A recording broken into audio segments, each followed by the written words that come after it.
Bismillahirrahmanirrahim. Assalamu alaikum wa rahmatullahi wa barakatuh. Alhamdulillahi ala a'lai wassalatu wassalamu ala sayyidil anbiya'i wa ala alihi wa sahbihi wa asfiyai. Amma ba'du. Karibu mtazamaji wa kipindi cha Ulimwengu wa Kiislamu. Langu jina naitwa Ustadh Maalim Ibn Umar. Utakuwa nami katika mwanzo wa kipindi hiki mpaka mwisho wa kipindi hiki ili uweze kufahamu ni kitu gani tumekuandalia siku ya leo.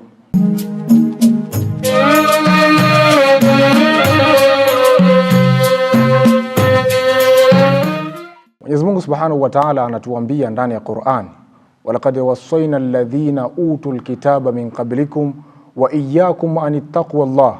Tafsiri ya maneno haya ama tafsiri ya aya hii ni kwa Mwenyezi Mungu Subhanahu wa Ta'ala anatuambia, na kwa hakika tuliwapa kitabu wale waliokuwa kabla yenu, na nyinyi tunawahusieni kuwa mumche Mwenyezi Mungu. Kumcha Mwenyezi Mungu maana yake ni nini? Kumcha Mwenyezi Mungu ni kuweka ukuta kati ya kwako wewe na yale yasiyoyapenda Mwenyezi Mungu Subhanahu wa Ta'ala. Hii ndiyo maana halisi ya kumcha Mwenyezi Mungu Subhanahu wa Ta'ala. Lakini Imamu Ali ibn Abi Talib yeye ameelezea, amesema kumcha Mwenyezi Mungu ni mambo manne. Jambo la kwanza akasema al-khawfu min al-jalili.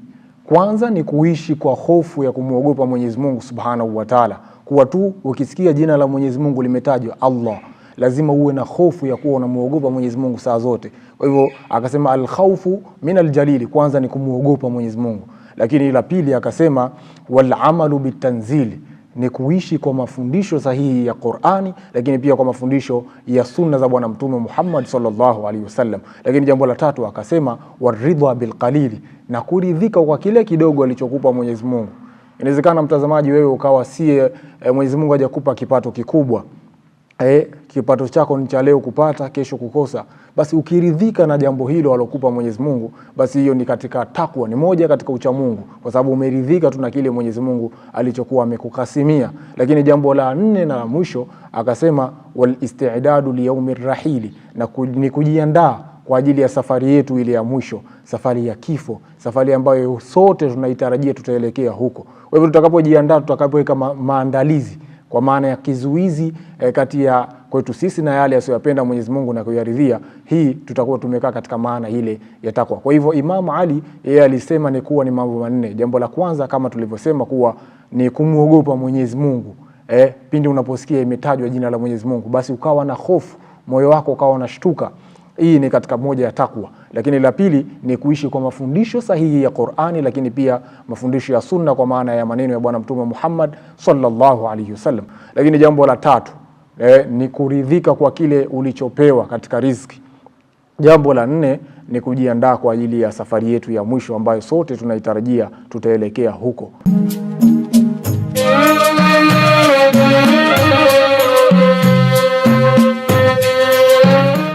Bwana Mtume Muhammad sallallahu alaihi wasallam yeye imepokewa kuwa siku moja alikutana na sahaba wake katika njia. Wakati anatembea njiani alikutana na sahaba huyu akiitwa kama akijulikana kama Haritha.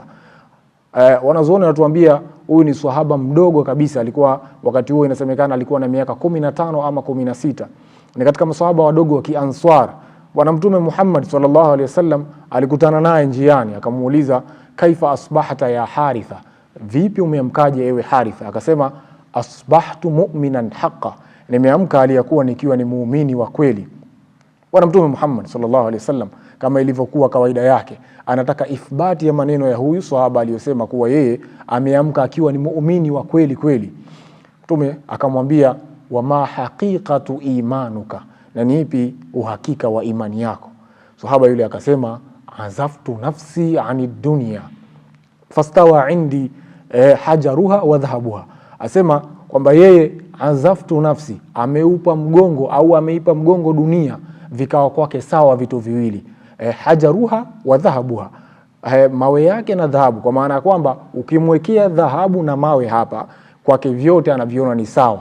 Tazama ni uchamungu wa hali gani huu aliokuwa amefikia sahaba huyu.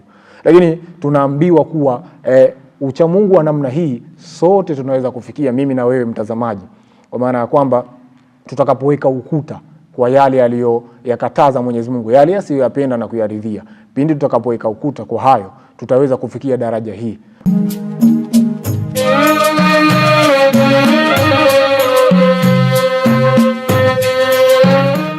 Zipo daraja za uchamungu. Tumeelezwa na Mwenyezi Mungu Subhanahu wa Ta'ala ndani ya Qur'ani kuwa kuna darajati, yani kuna zile hatua, level za uchamungu. Level ya kwanza Mwenyezi Mungu Subhanahu wa Ta'ala anatuonyesha au anatuambia katika Qur'ani kuwa wasika alladhina taqaw ila aljannati zumara, kwamba watachukuliwa kwa kubembelezwa wale waliokuwa wakimcha Mwenyezi Mungu hapa duniani, watachukuliwa kwa kubembelezwa kupelekwa katika pepo.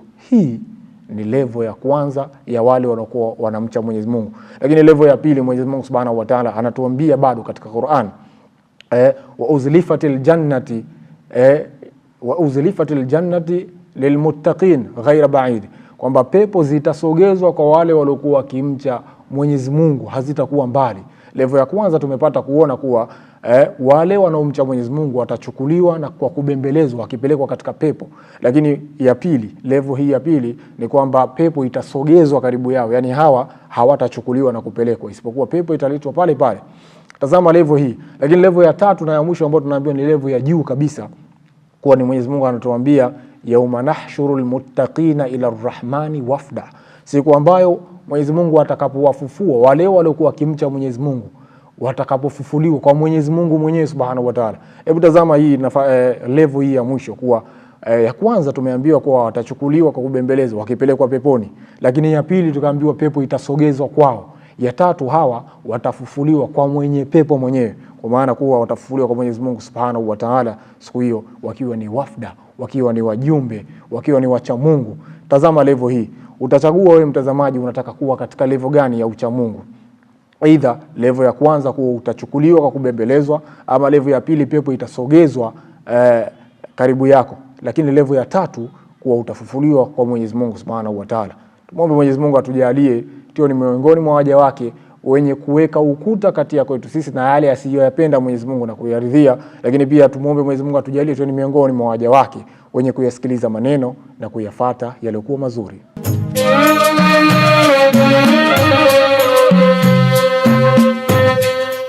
Karibu tena mtazamaji wa kipindi cha Ulimwengu wa Kiislamu, na tupo katika segment ya Ujue Uislamu.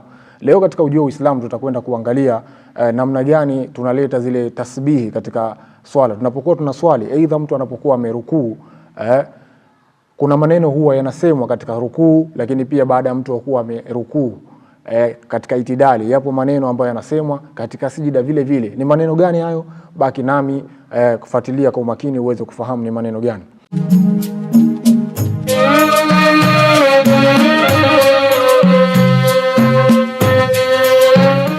Mtu anapokuwa katika rukuu ama katika swala, yapo maneno ambayo yanatakiwa ayaseme, lakini leo tutaeleza tu kwa uchache zaidi kuwa katika rukuu anasema maneno gani. Mtu anapokuwa katika rukuu anatakiwa aseme maneno haya: subhana rabbiyal azim wa bihamdihi, subhana rabbiyal azim wa bihamdihi, subhana rabbiyal azim wa bihamdihi. Atasema maneno haya mara tatu, na tafsiri ya maneno haya, ametakasika Mwenyezi Mungu aliyekuwa mkubwa, wa bihamdihi, na sifa ni zake, kwamba ametakasika Mwenyezi Mungu mkubwa na sifa ni za kwake yeye. Kwa hivyo maneno haya mtu atayasema kwa lugha ya Kiarabu mara tatu, kisha atainuka kwa maana ya itidali. Pale atasema rabbana walakal hamd, rabbana walakal hamd, kwamba ewe Mwenyezi Mungu, walakal hamdu, sifa ni zako. Rabbana walakal hamdu, ewe Mwenyezi Mungu, sifa ni zako. Kwa hivyo baada ya kuwa ameitidali, atakwenda moja kwa moja katika sijida kusujudu.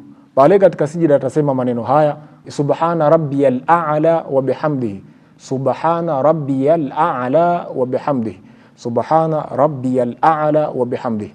Atasema maneno haya mara tatu vile vile, na tafsiri ya maneno haya subhana rabbiyal a'la wa bihamdihi, ametakasika Mwenyezi Mungu aliye juu na sifa ni za kwake. Ametakasika Mwenyezi Mungu aliye juu na sifa ni zake. Kwa hivyo atasema maneno haya mara tatu, lakini baada ya kuwa amesujudu ile sijida ya kwanza, atakaa kikazi kidogo, ambapo pia kuna maneno pia atakayosema: rabbighfirli warhamni, rabbighfirli warhamni, rabbighfirli warhamni. Atasema mara moja tu maneno haya, na tafsiri ya maneno haya, rabbi ighfirli, ewe Mwenyezi Mungu nisamehe mimi, warhamni, na unirehemu. Ewe Mwenyezi Mungu nisamehe mimi na unirehemu.